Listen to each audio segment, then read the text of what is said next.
नमस्ते दोस्तों, मेरा नाम शेषराज है और मैं एक शराबी हूँ। हाय शेषा हाय जी।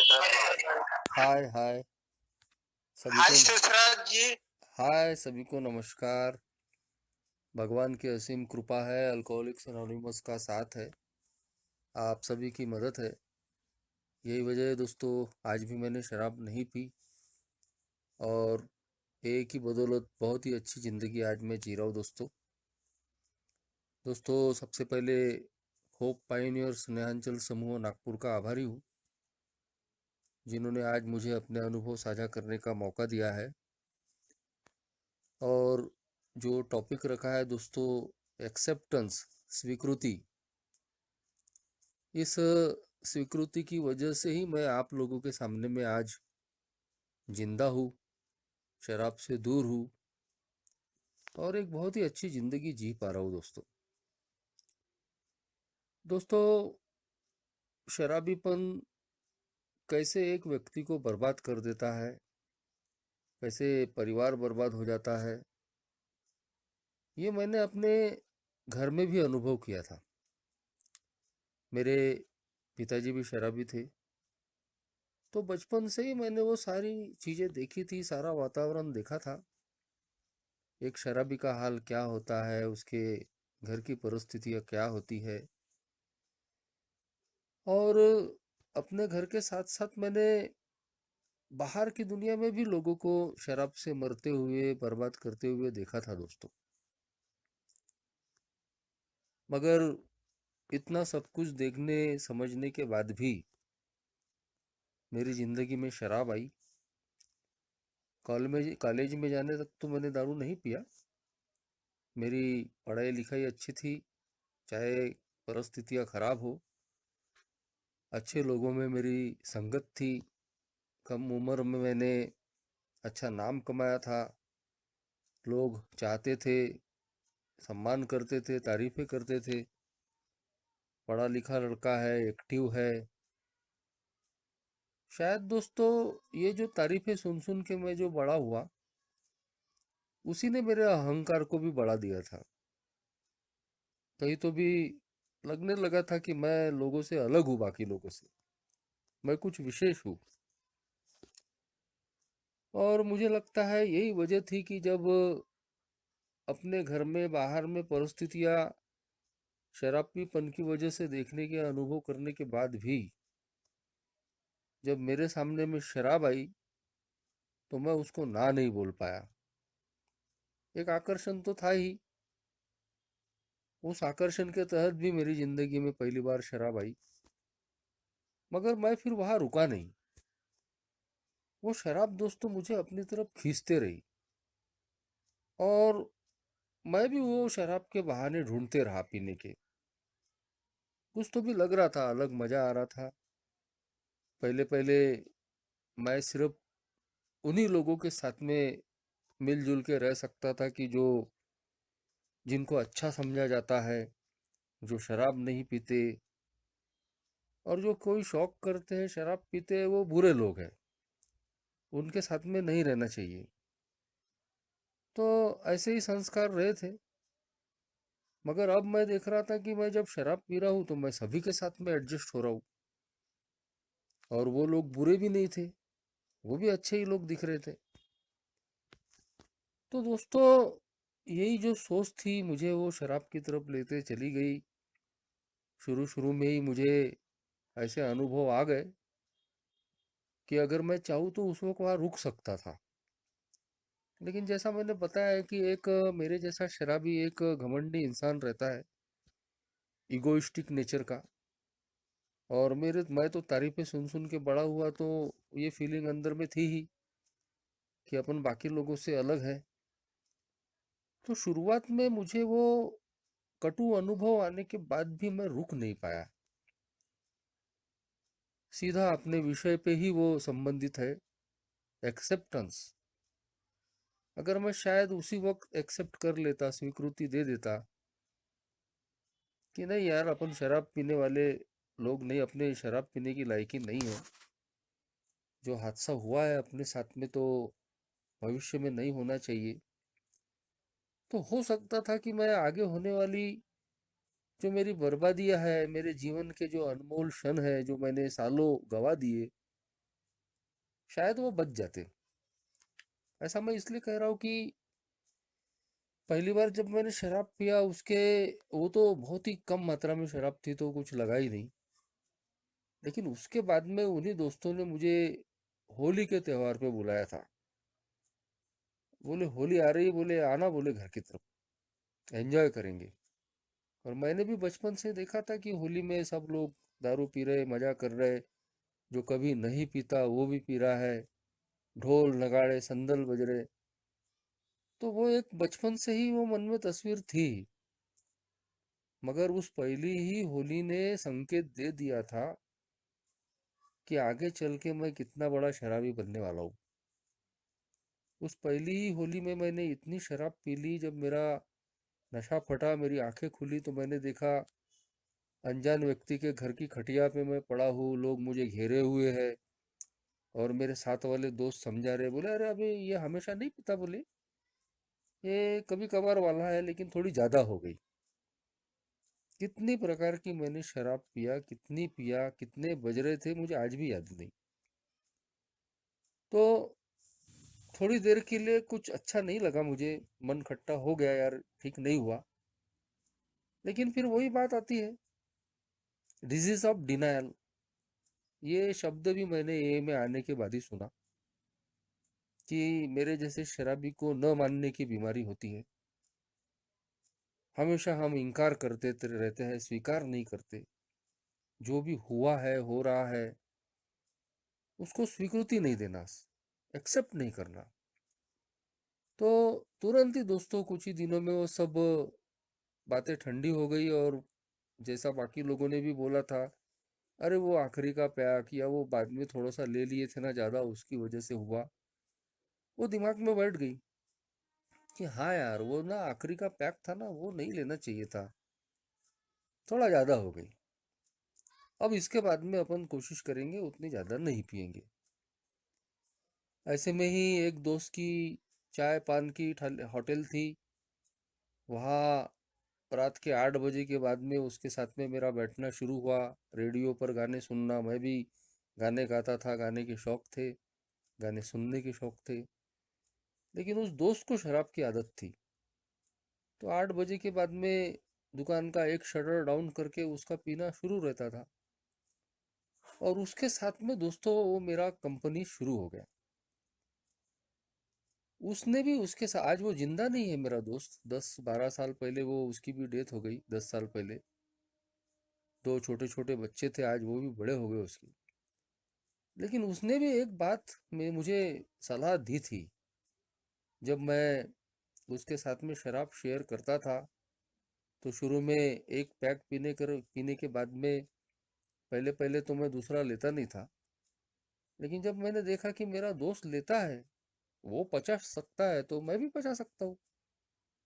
तो और वैसे भी धीरे धीरे शराब का प्रमाण बढ़ता ही है, एक पैक से अपना होता नहीं है, शरीर और डिमांड करना शुरू करता है। तो मैंने कुछ अंतराल के बाद में फिर दूसरा पैक भी उससे लेना शुरू किया। मगर हर बार वोमिटिंग हो जाती थी, हर बार उल्टी कर देता था। तो ऐसा 2-4 बार होने के बाद में उस दोस्त ने समझाया था, वो आज जिंदा नहीं है। यार बोले तुझे दूसरा पैक भाता नहीं, बोले तू मत पीते जा, बोले एक पैक पे ठीक है, बोले। और उसको मालूम था कि मैं, मेरी पढ़ाई शुरू है, मेरा अच्छा सोशल इन्वॉल्वमेंट है, सब लोग बढ़िया मान सम्मान करते हैं। लोगों को आश्चर्य भी होता था कि यार ये ऐसा आदमी कैसे क्या शराब पीना शुरू कर दिया। तो लोग समझाते थे, लेकिन मैं मानने को तैयार नहीं। मेरा अहंकार कि भाई बाकी लोग अगर पी सकते हैं और ज्यादा पी सकते हैं तो मैं क्यों नहीं पी सकता। मेरा दोस्त अगर 2 पैक ले सकता है तो मैं भी ले सकता हूँ। और दोस्तों, शायद मुझे लगता है कि जो दूसरा पैक पचाना मैंने जो शुरू किया, वहीं से मेरे अल्कोहलिक बनने की कहानी शुरू हो गई। क्योंकि फिर वहां रुका नहीं। वो जो पचाने की शक्ति है शराब को, वो बढ़ते चली गई। धीरे धीरे शराब का प्रभाव कम होने लगा, और ज्यादा शराब शरीर डिमांड करने लगा। थोड़े से काम बन नहीं रहा था। और अब बात ऐसी आ गई थी कि कब मैं मेरा शरीर मेरा मन शराब का आदी हो गया मुझे भी पता नहीं चला। क्योंकि जिस दिन वो दोस्त नहीं मिलता था और शराब शेयर नहीं होती थी तो मुझे अनईजी लगना शुरू हो जाता था। तो फिर मैंने अकेले भी शराब पीनी शुरू कर दी थी।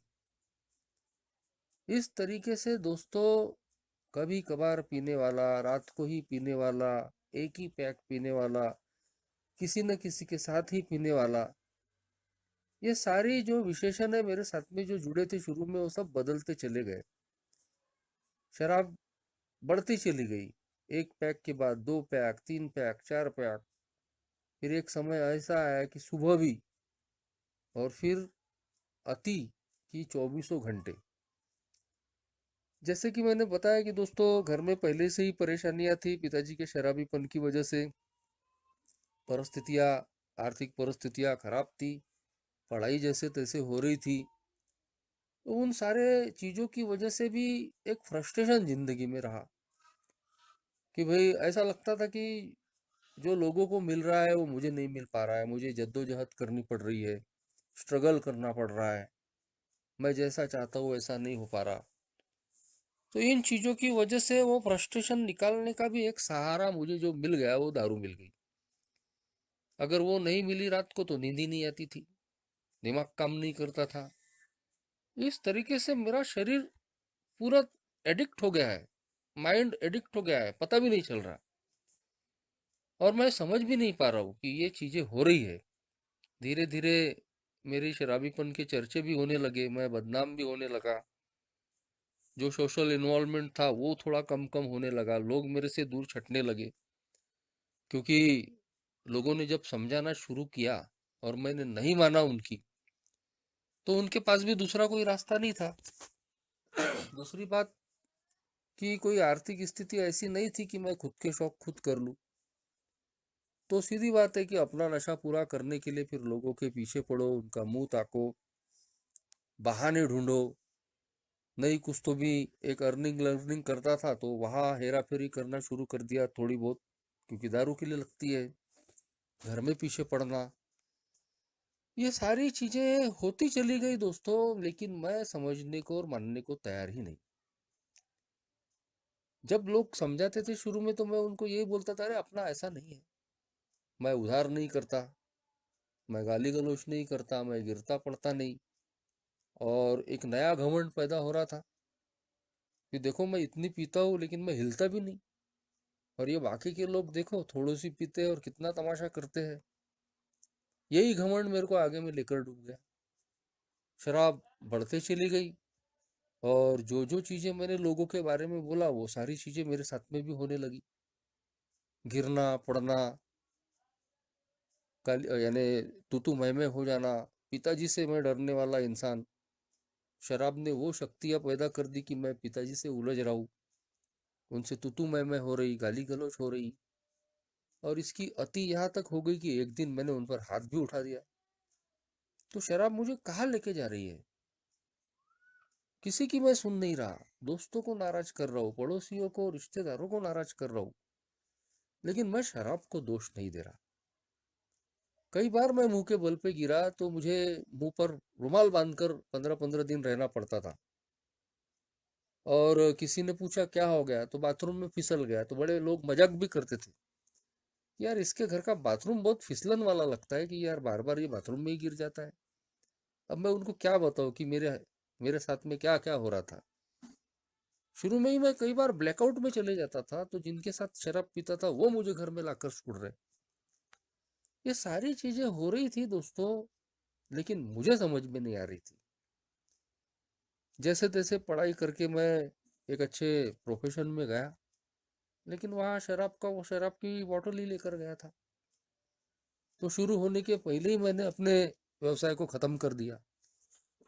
लोग समझा रहे थे कि यार जिस तरीके का तेरा व्यवसाय है, तेरे को ये चीजें ठीक नहीं है, तूने ये चीजें नहीं करनी चाहिए। और मेरे साथ में और बाकी लोगों को उसकी वजह से बदनामियों का सामना झेलना पड़ रहा था, लेकिन मैं किसी की सुनने को और मानने को तैयार ही नहीं। और आखिरकार इसी 24 घंटे के शराबीपन की वजह से 2003 में और एक बहुत बड़ा सबक भगवान ने दिया। वैसे तो मैं ए में आने के पहले कंप्लीट नास्तिक था दोस्तों। ना भगवान पे भरोसा था, ना धर्म कर्म पे, ना प्रार्थना पे, ना किसी चीज पे। मैं ये आज मानता हूँ कि हाँ, कोई न कोई पावर था जो मुझे उस वक्त भी संदेश दे रहा था, मगर मैं लेने को तैयार नहीं। अल्कोहलिज्म में भी उसने मुझे बचाया, अल्कोहलिक्स एनोनिमस के प्रोग्राम पे भी उसने लाया, और आज उसी की बदौलत मैं एक जीवन अच्छा जी रहा हूँ। लेकिन ये चीजें आज ए में आने के बाद में समझ में आ रही है।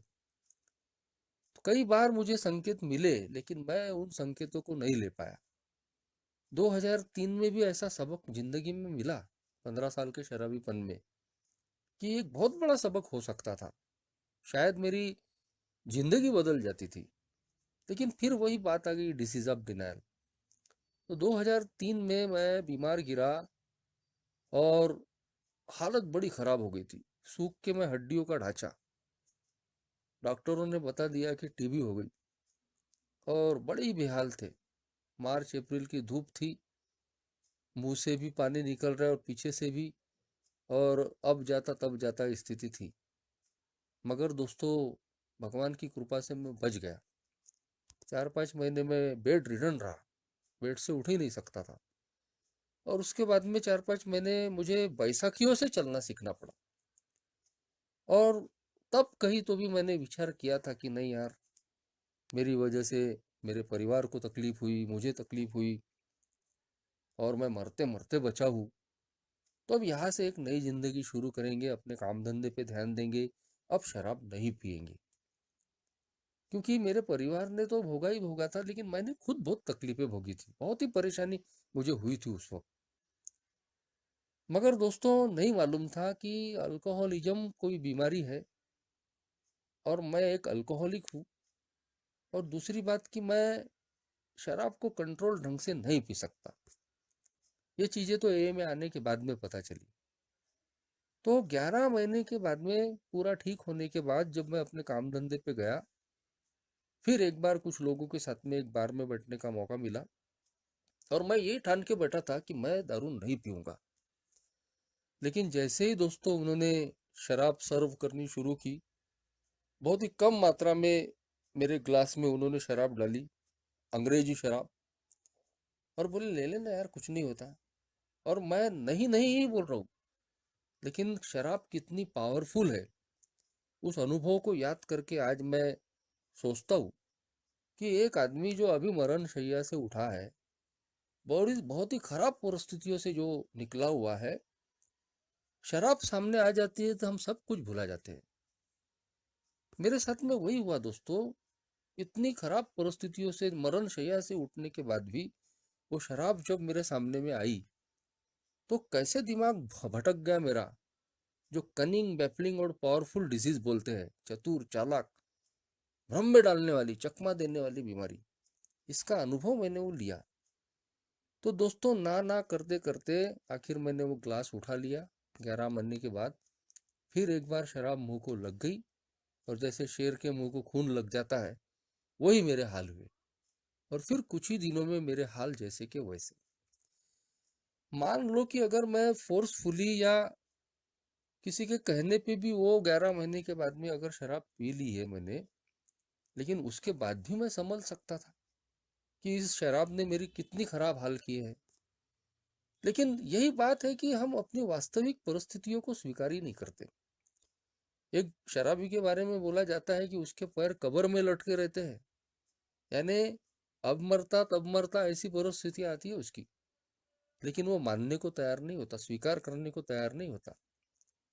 और अनगिनत लोगों को मैंने दोस्तों इसी हालत में दुनिया से विदा होते हुए देखा हूँ। इसलिए आज मैं भगवान का बहुत आभारी हूँ कि एक का मुझे मैसेज मिला और मैं यहाँ रुक पाया।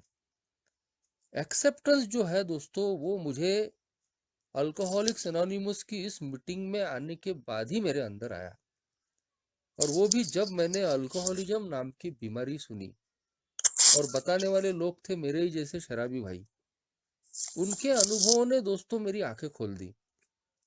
ईमानदारी से, खुले मन से वो जो अनुभव बांट रहे थे, उसी से मुझे आइडेंटिफिकेशन मिला कि मैं एक ऐसा शराबी हूँ कि जो कंट्रोल ड्रिंकिंग नहीं कर सकता और जो अपनी बदौलत शराब से दूर नहीं रह सकता। सारा वो जो पुरानी जो यादें हैं वो ताजा होती गई। कैसे कई बार मैं शराब को कंडीशनली बंद कराऊं। कभी पैसे ही नहीं है तो बंद हो गई, कभी बीमार गिर गए तो वो बंद हो गई, या कहीं कोई हादसा हो गया छोटा मोटा तो बंद हो गई। Conditional surrender. लेकिन जैसे ही परिस्थितियां नॉर्मल हो जाती है, फिर एक बार मेरे मन में वही विचार आ जाता है, फिर मैं अपनी वास्तविकता भूल जाता हूँ। फिर मेरा घमंड मेरे पे हावी हो जाता है। अरे पहले जैसी नहीं पियेंगे, अब थोड़ा सा लिमिट में पियेंगे, ब्रांड बदल देंगे, जगह बदल देंगे। लेकिन मैं इस बात को स्वीकार ही नहीं कर पा रहा था कि मेरी स्थिति ऐसी हो गई है कि मैं शराब पीने की लायकी पूरी तरीके से खो चुका हूँ। और आखिरकार अल्कोहलिक्स एनोनिमस में आने के बाद में मैंने अपनी वास्तविकता स्वीकार कर ली, क्योंकि मैं उस द्वंद से गुजर रहा था दोस्तों। उस द्वंद को मैंने भोगा था, जिसमें एक अल्कोहलिक आखिरी दिनों में फंसता है, जहां उसको साफ साफ दिखता है कि ऐसे ही पीते रहोगे तो मरना बिल्कुल तय है। मगर दूसरा द्वंद कि दारू नहीं मिली तो मर तो नहीं जाऊंगा। ये आखिरी के मेरे हाल थे, क्योंकि चक्कर आकर गिरना, हाथ पांव टेढ़े हो जाना, ये मेरे साथ में दो चार बार हो चुका था। और उसकी वजह से कांस्टेंट फियर में मैं आ गया था। जैसे ही दिल धड़का, हाथ पांव कांपे, तो मुझे लगता था कि अभी हाथ पांव टेढ़े हो जाएंगे, चक्कर आकर गिर जाऊंगा। इसी लॉकडाउन में एक मुंबई के शेरर ने बताया कि इसको रम फिट्स कहते हैं।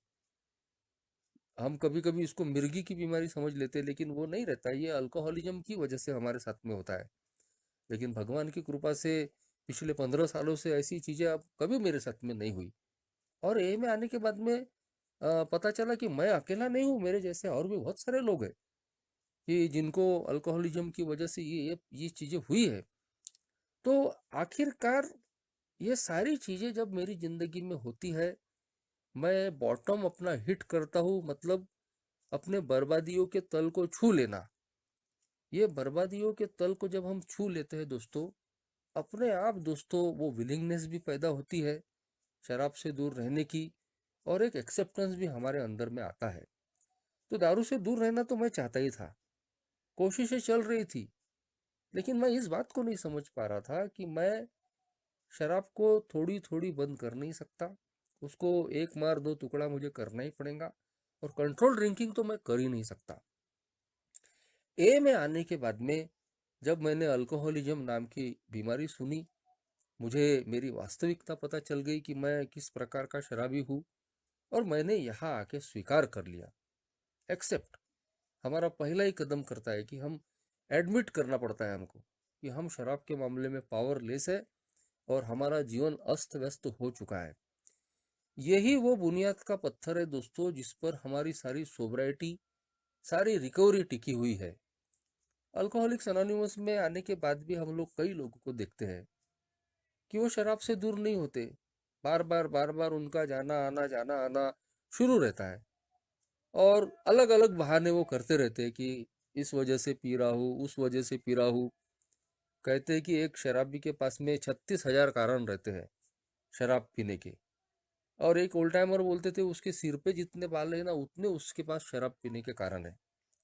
लेकिन अल्कोहलिक्स एनोनिमस बोलती है कि एक शराबी मेरे जैसा अगर ए में आने के बाद में शराब पी रहा है, तो उसके पीछे का कारण एक ही है कि उसने 100% पहले कदम पे सरेंडर नहीं किया है। एक शराबी जब तक 100% सरेंडर नहीं करता, पूरी तरीके से ये स्वीकार नहीं करता कि वो शराब के मामले में पावरलेस है, वो कंट्रोल ड्रिंकिंग नहीं कर सकता, और उसका जीवन इस तरीके से बन चुका है कि वो उसको मैनेज नहीं कर सकता। मेरे जीवन का कोई भी फ्रंट मैं खुद मैनेज करने के लायक का बचा ही नहीं था। पहले पहले अहंकार था, अरे नहीं नहीं ठीक कर लेंगे, सब ठीक कर लेंगे। लेकिन मेरे से नहीं हो पा रहा था वो। मेरी शादी नहीं हुई थी, तो मेरे हाथ में नहीं था मेरी शादी होना। मेरा काम धंधा चौपट हो गया था, धंधा खराब हो गया था, वो ठीक करना मेरे हाथ में नहीं था। लोगों ने सोशल बॉयकॉट करके रख दिया था। आखिरी दिनों में मैं अकेला हो गया था, वो मेरे हाथ में ठीक करना नहीं था। पारिवारिक स्थिति खराब थी, वो मेरे हाथ में ठीक करना नहीं था। 35 किलो का वजन हो गया था, अब मरता तब मरता परिस्थितियां थी, वो ठीक करना मेरे हाथ में नहीं था।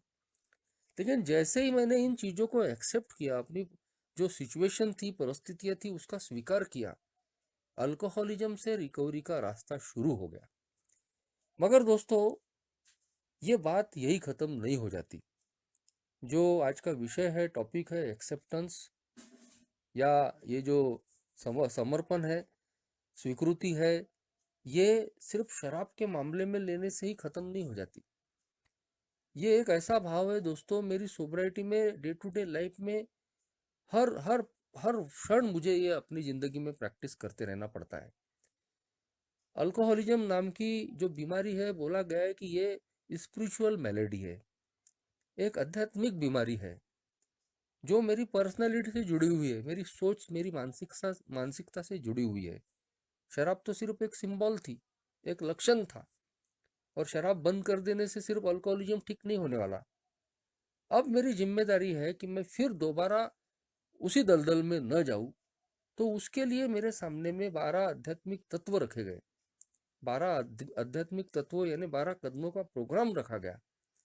और ये 12 कदम भी और कुछ नहीं दोस्तों, हर कदम पे कहीं तो भी एक्सेप्टेंस है। हर कदम पे आगे में मुझे स्वीकार करते हुए अपनी जिंदगी को ले चलना पड़ता है। शुरू शुरू में मैं अपनी जिंदगी अपनी बदौलत जीने की कोशिश कर रहा था, लेकिन देख लिया मैंने कि मैं अपनी बदौलत अपनी जिंदगी नहीं जी सकता। मैं अपनी बदौलत शराब भी बंद नहीं कर सकता। और यही जो सोच है, मेरे जैसे नास्तिक को कहीं तो भी एक विश्वास पे लेके आई कि नहीं, जो मैं नहीं कर सकता तो मेरे से पावरफुल ताकत कर सकती है। अल्कोहलिक्स एनोनिमस ने इतनी लिबर्टी मुझे दी थी कि मेरी हायर पावर क्या है, मैं उसको चूज कर सकता हूँ। तो मैंने पहले अल्कोहलिक्स एनोनिमस को ही अपनी हायर पावर माना, और दोस्तों उसके परिणाम मिले। जैसे ही मैंने ए पे भरोसा किया, ए की मीटिंग्स में मैं आते रहा, मैंने ये बात स्वीकार की कि मेरे से नहीं होने वाला, मुझे इस ए की मीटिंग का, फेलोशिप का सहारा लेना पड़ेगा। तुरंत रिजल्ट सामने में थे। ए में आने के बाद में मुझे दारू से दूर रहने के लिए जो स्ट्रगल नहीं करना पड़ा, कोई बहुत ज़्यादा मेहनत मशक्कत नहीं करनी पड़ी। बस मैं सरेंडर हो गया शराब के सामने में, और इस बात को स्वीकार कर लिया कि हाँ, ये ही एकमात्र रास्ता है। मीटिंग करनी पड़ेगी, फेलोशिप में रहना पड़ेगा, या जो बताया जा रहा है उसको मानना पड़ेगा। और दोस्तों, फैंटास्टिक रिजल्ट्स मेरी जिंदगी में आए। बिल्कुल मुझे किसी भी तरीके का कोई स्ट्रगल या बहुत जोर मशक्कत शराब से दूर रहने के लिए लगानी ही नहीं पड़ी। इन्वॉल्वमेंट, जब हम ए में पूरी तरीके से इन्वॉल्व हो जाते हैं, बगैर किसी किंतु परंतु की या रिजर्वेशन के, तो हमको शराब से दूर रहने के लिए कोई बहुत ज़्यादा तनाव का या बहुत ज़्यादा मेहनत का सामना करना नहीं पड़ता। और आज भी मैं अपने आप को ए में हमेशा इन्वॉल्व रखता हूँ। और इसका मतलब ये नहीं है कि मैं अपने निजी काम धंधे छोड़ता हूँ या घर की जिम्मेदारियां नहीं निभाता हूँ। बिल्कुल, हम मन से इन्वॉल्व रहते हैं। जहाँ शरीर की गरज होती है वहाँ शरीर से इन्वॉल्वमेंट, जहाँ मन से इन्वॉल्वमेंट देना है वहाँ मन से इन्वॉल्वमेंट। हमेशा इस बात को ध्यान में रखते हुए, इस बात की स्वीकृति देते हुए कि मैं एक once an alcoholic, always an alcoholic. मैं एक बार का शराबी, हमेशा का शराबी हूँ। चाहे कितने भी साल हो जाएंगे शराब से दूर होते हुए, लेकिन इसका मतलब ये नहीं है कि मैं अब अल्कोहलिज्म से रिकवर हो गया हूँ। मुझे हमेशा मेरी जो वास्तविकता है उसके साथ में जीते रहना पड़ता है। शराब की समस्या दूर हो गई, लेकिन अब बाकी समस्याओं का क्या? ये कहीं तो भी मुझे हमेशा तनाव में डालने वाली, डिस्टर्ब करने वाली चीजें होती थी। बहुत बड़ा प्रश्न चिन्ह था कि अब दारू से तो दूर हो गए, लेकिन बाकी मामलों का कैसा? शादी नहीं हुई, होंगी कि नहीं होंगी, काम धंधा ठीक होगा कि नहीं होगा, फिर से लोग अपनाएंगे या नहीं अपनाएंगे। और दोस्तों, वहाँ तीसरे कदम ने मेरी मदद की। ओल्ड टाइमरों की शेयरिंग सुनते रहता था, और वो अपनी शेयरिंग्स में मुझे बताते थे अपने अनुभव कि भाई, जिन परिस्थितियों को तुम बदल नहीं सकते उनको स्वीकार कर लो, ईश्वर की इच्छा समझ के स्वीकार कर लो, या जैसी परिस्थिति है वैसी कबूल है, इस बात को स्वीकार कर लो। हमारी सेरेनिटी प्रेयर पहले ही पैरा इसमें बोलती है दोस्तों, पहले ही कुछ लाइनों में, कि जिन परिस्थितियों को हम बदल नहीं सकते भगवान, उनको स्वीकार नहीं करने की चित्त शांति हमको दे। और सही में दोस्तों, जैसे ही मैं उन परिस्थितियों को जिनको मैं बदल नहीं सकता, चाहे वो व्यक्ति हो, परिस्थिति हो, चीजें हो, तुरंत मैं पाता हूँ कि मेरा पीस ऑफ माइंड जो है, मानसिक शांति है, मुझे वापस मिलती है। मेरा जो अंदर से जो सिस्टम गड़बड़ा जाता है, मानसिक तनाव जो बढ़ जाता है, एक भावनात्मक स्थिरता जो मेरे अंदर आती है, अगर मैं एक्सेप्ट कर लेता हूँ सिचुएशन को, तो नॉर्मलाइज होने के लिए मुझे ज़्यादा समय नहीं लगता। आज मेरी सोब्राइटी का, आज मेरी सेरेनिटी का ये एक बहुत बड़ा प्रयोग है, जो डे टू डे लाइफ में मैं रोज अपनी जिंदगी में अपनाता हूँ। क्योंकि ऐसा तो है नहीं कि दारू से दूर हो गए तो सब कुछ बल्ले बल्ले हो जाएगा, कोई समस्या ही नहीं आएगी। ऐसा कुछ भी नहीं है दोस्तों। दारू से दूर होने के बाद में इन 15 सालों में समय समय पे कई प्रकार के उतार चढ़ाव मेरी जिंदगी में आए, लेकिन एक का प्रोग्राम मेरे साथ में था। इन 12 कदमों की वजह से जल्द ही दोस्तों लेट गो लेट गॉड करना, जैसी परिस्थिति है उसको कबूल कर लेना, एक्सेप्टेंस की भावना मन में लाना, ये इस प्रोग्राम को प्रैक्टिस करने की वजह से बहुत ही आसानी से मेरी जिंदगी में लागू हो गया। और अब मुझे कई बार तो कोई ज्यादा मेहनत करनी ही नहीं पड़ती। ऐसा एक्सेप्टेंस की भावना आ जाती है कि मुझे खुद को भी समझ में नहीं आता कि यार मैंने इन चीजों को कबूल कैसे कर लिया। अभी पिछले 30 नवंबर की बात है कि अचानक मेरे साथ में एक ऑनलाइन फ्रॉड हुआ। बहुत प्रमाण आजकल बढ़ गया है, सबने सावधान रहना चाहिए। तो मेरी इतनी आर्थिक स्थिति तो नहीं थी कि उस ऑनलाइन फ्रॉड को मैं आसानी से पचा लूं। 25,000 का फटका मुझे लग गया। लेकिन इस प्रोग्राम को प्रैक्टिस करने की बात है कि मुझे उससे निकलने के लिए बहुत ज़्यादा मेहनत नहीं करनी पड़ी। 5 बजे के दरमियान मेरी वाइफ सामने में ही खड़ी थी, उसके सामने में ही मोबाइल पे ही मेरा वो नुकसान हो गया। और इस प्रोग्राम की बदौलत, ईश्वर की कृपा की बदौलत मैं इतना जल्दी नॉर्मलाइज हो गया। 1 घंटे के बाद में एक नेपाल के होम ग्रुप में मेरी शेयरिंग थी, होम ग्रुप विषय पर। तो उस 25,000 के लॉस को मैं एक बाजू में रखकर मेरा सारा कंसंट्रेशन उस 1 घंटे के बाद में जो ऑनलाइन मीटिंग होने वाली है उस पर मेरा दिमाग चला गया। मेरी मिसेज बोल रही कि इतना नुकसान हो गया, तो मैं उसको समझा रहा हूँ कि भाई जो हो गया सो हो गया। अब अपन उसके बारे में जो भी करना है बाद में करेंगे, जो पुलिस कंप्लेंट देनी है वो भी कर लेंगे साइबर सेल में। लेकिन अभी ज़्यादा सोचकर कुछ मतलब नहीं है। तो मेरे दिमाग में उस 25,000 का ख्याल नहीं आ रहा था, मेरे दिमाग में ये ख्याल आ रहा था कि 1 घंटे के बाद में जो मुझे स्पीकर मीटिंग करनी है, तो वो विषय कैसे अच्छे से शेयर किया जाए। क्योंकि अगर मैं मेंटली डिस्टर्ब रहा तो शायद मैं उस सब्जेक्ट को न्याय नहीं दे पाऊंगा। तो ये मैं पहले ऐसा इंसान नहीं था दोस्तों, और ये मेरे बस की बात नहीं थी। ये अल्कोहलिक्स अनोनिमस के प्रोग्राम का मिरेकल है कि जिसको प्रैक्टिस करने की वजह से मेरे अंदर में स्वीकृति की भावना अच्छे तरीके से सेटल हो गई। एक्सेप्टेंस मेरे अंदर में जल्दी आना शुरू हो गया। और जिसकी वजह से अब मेरी जिंदगी में कभी भी कुछ कम ज्यादा हो जाता है तो मैं अब डिस्टर्ब नहीं होता ज़्यादा। अगर डिस्टर्ब हो भी गया तो उससे जल्दी निकलने में मुझे मेरे पास में आज साधन है। और इन 15 सालों में ऐसे अनगिनत जो मेरे साथ में घटनाएं हुई कि जिसकी वजह से एक नॉर्मल इंसान बहुत जल्दी डिस्टर्ब हो जाता है। और ख़ास तौर पे एक शराबी जो मेरे जैसा, उसका तो गणित ही लगा हुआ है। अगर कुछ नुकसान हो गया या दिमाग खराब हो गया, उसके मन के खिलाफ में हो गया, तो फिर उस दिमाग को शांत करने के लिए उसको दारू का अड्डा ही दिखता है। उसको कोई दूध, दही, लस्सी, नींबू, नारियल पानी नहीं समझ में आता। दिमाग खराब हो गया, नुकसान हो गया, चाहे किसी भी प्रकार का हो, या मन के खिलाफ कोई बातें हो गई, तो चला दारू के अड्डे पे। लेकिन भगवान की कृपा से आज ये मेरे साथ में नहीं होता। इन 15 सालों में कभी भी पीने का ऑब्सेशन मुझे नहीं आया। और ये जो मैं कह रहा हूँ, तो इसके पीछे के भी कारण है। उसके पीछे का कारण है कि मेरा इन्वॉल्वमेंट, शुरू से ही मैं अपने आप को ए में जो इन्वॉल्व करके रखा, तो उसकी वजह से दोस्तों मेरी अपनी जो निजी परेशानियां है, जो निजी प्रॉब्लम्स है, वो मेरे पे हावी नहीं हो पाए। ये कोई मैजिक नहीं है, कोई जादू टोना नहीं है, ये मिराकल है। ये ए के प्रोग्राम का मिराकल है। जब आप ए में रहते हो तो कितने भी उतार चढ़ाव आ जाए, कितने भी इमोशनल टर्मोइल्स आ जाए, कितने भी भावनात्मक तूफान आ जाए, आप स्टेबल रह पाते हो। क्योंकि अगर एक्सेप्टेंस है, जितनी जल्दी अगर आप चीजों को एक्सेप्ट करना सीख लेते हैं, तो उतना ही आपको जल्द परेशानी कम होती है। कोई व्यक्ति आपके खिलाफ में हो सकता है, वो कोई सुन नहीं रहा है, मेरी बात नहीं मान रहा, अपने खिलाफ काम कर रहा है। अल्कोहलिक्स एनोनिमस का प्रोग्राम बोलता है कि हम किसी को नहीं बदल सकते।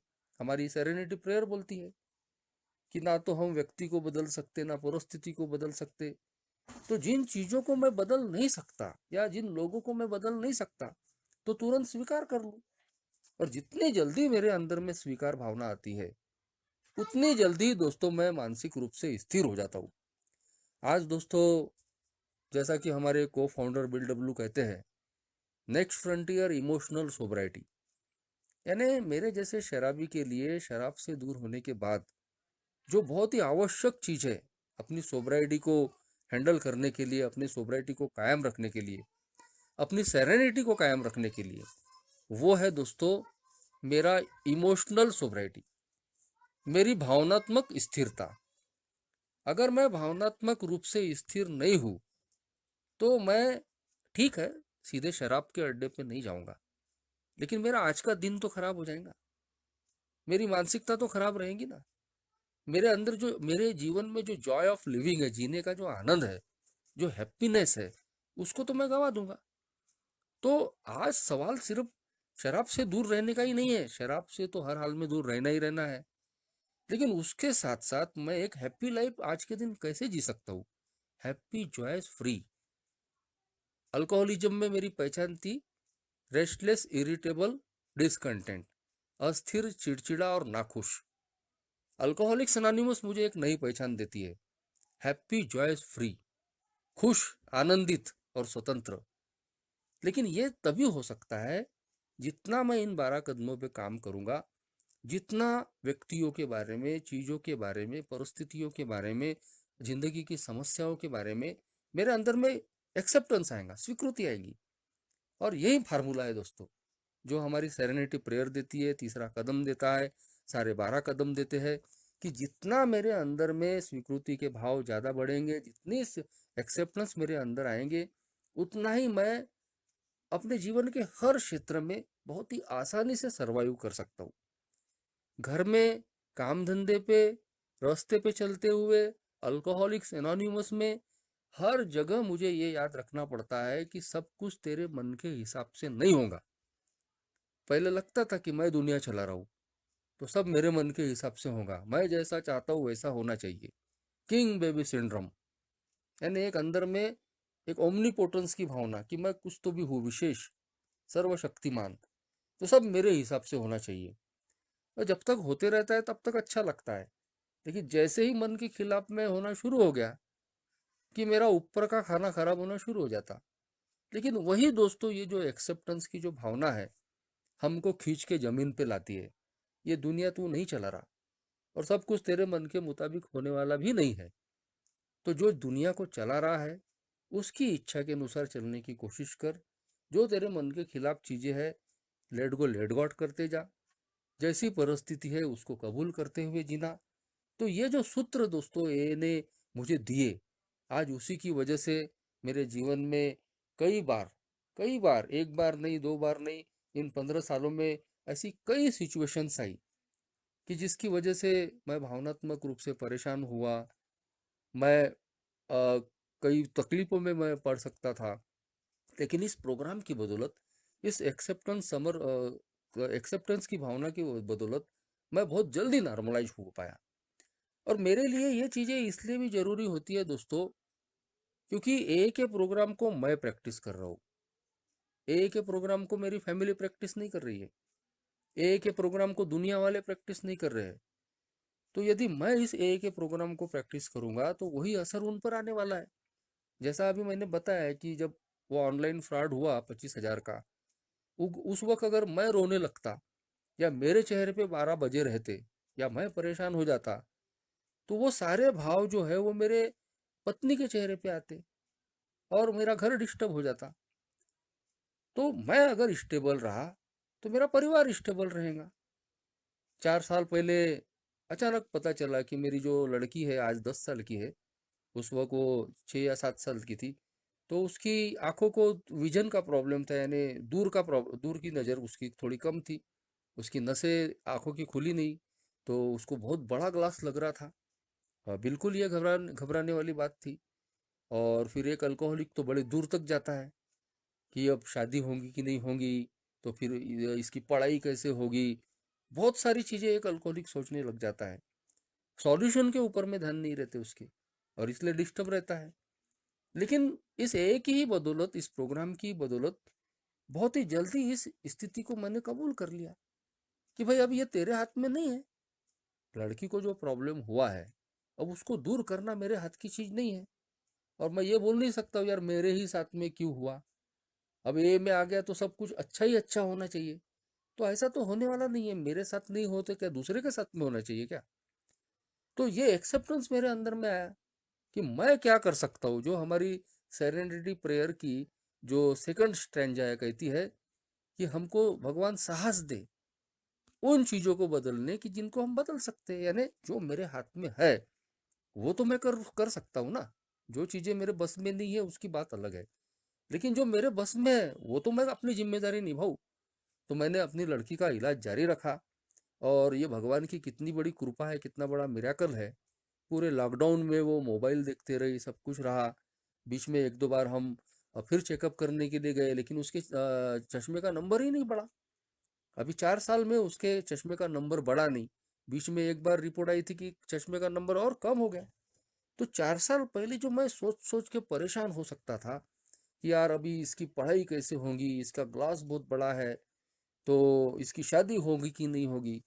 तो सॉल्यूशन हमारे सामने में रहते हैं, लेकिन हम सॉल्यूशन ढूंढते नहीं, और उसकी वजह से हम परेशान रहते हैं। अल्कोहलिक्स एनोनिमस का प्रोग्राम जब बोलता है कि भाई जैसी परिस्थिति है उसको स्वीकार कर लो, इसको जब हम अपनी जिंदगी में लागू करते हैं ना, तो तुरंत उसके रिजल्ट आते हैं। अनगिनत ऐसे किस्से मेरे साथ में हुए दोस्तों, जिसको आज एक ही घंटे की मीटिंग में सारे शेयर नहीं किए जा सकते। लेकिन हाँ, मैं आज इस बात को सबके सामने में बोल सकता हूँ कि ये जो एक्सेप्टेंस की भावना है, ये स्वीकार करने की भावना है, ये मेरे जैसे शराबी की सोब्राइटी के लिए और आत्म शांति के लिए बहुत ही मायने रखती है, बहुत जरूरी चीज है। एक दिन में ये चीज नहीं होती, हमको रोज के रोज इस पर प्रैक्टिस करते रहना पड़ता है। और जैसे जैसे हम इसको रोज के रोज प्रैक्टिस करते हैं, तो फिर बाद में अचानक ये चीजें हमारे साथ में होना शुरू हो जाता है। हमको बहुत ज्यादा पापड़ नहीं बेलने पड़ते, बहुत ज्यादा मेहनत नहीं करनी पड़ती। जैसा आज शराब पीने की बिल्कुल इच्छा नहीं आती है, वैसे ही प्रैक्टिस करते करते ये स्वीकृति की जो भावना है, ये भी बिल्कुल आसानी से हमारे अंदर में रम जाती है। और जब ऐसी परिस्थितियां जिंदगी में आती है कि जब मेंटली हम डिस्टर्ब हो सकते हैं, भावनात्मक रूप से हम अस्थिर हो सकते हैं, और हमारे हाथों से कोई ना कोई गलती भी हो सकती है, ऐसे में ये जो स्वीकार करने की भावना है, एक्सेप्टेंस है, ये हमको हमारे हाथों से कोई गलत काम होने से बचाए रखती है। तो जो भी अनुभव मेरे थे मैंने रखा, और आप लोगों ने सुन लिया। धन्यवाद। Thank you.